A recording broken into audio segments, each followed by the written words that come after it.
Bütün meselem sensin bende. Kaygım da, kederim de sensiz şimdilerde. Bir acı şarkı, bir acı name kaldı dilimde. Ötesi var mı? Düştüm bu sevdaya bir kere. Gündüzümün ışığı barındırmaz oldu dünyamda. Gece kasvetiyle gelip çöker şimdi yüreğime. Hiçbir çığlığım duyulmaz, gömülür o zaman sessizliğe. Ötesi yok işte, ötesi yok işte. Düştüm bu sevdaya bir kere. Sen yağmur ol, ben toprak, ıslat beni yar.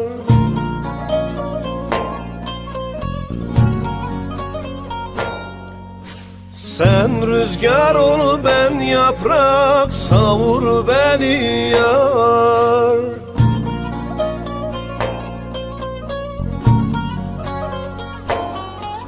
Sen gurbet ol, ben sıla, özle beni yar. Sen gabar ol, ben botan, seyret beni yar. Sen hozan ol, ben sıtran, söyle beni yar. Sen gurbet ol, ben sıla, özle beni yar. Sen gabar ol, ben botan, seyret beni yar. Sen hozan ol, ben sıtran, söyle beni yar.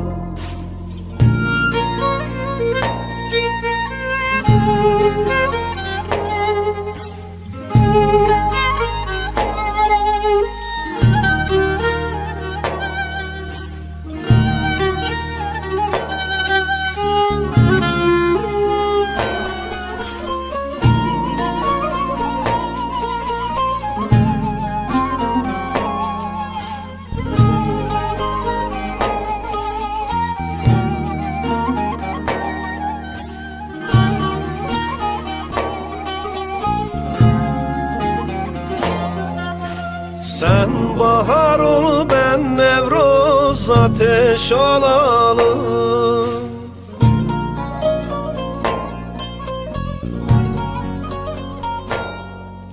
Sen mazlum ol, ben kemal, devrim yapalım.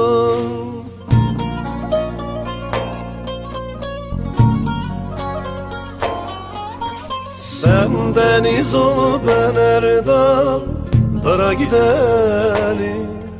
Sen nazım ol, ben hikmet, sürgün olalım. Sen Yılmaz ol, ben Ahmet, sürgün olalım. Sen deniz ol, ben erdal, dara gidelim.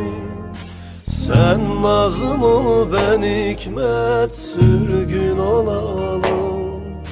Sen Yılmaz ol, ben Ahmet, sürgün olalım.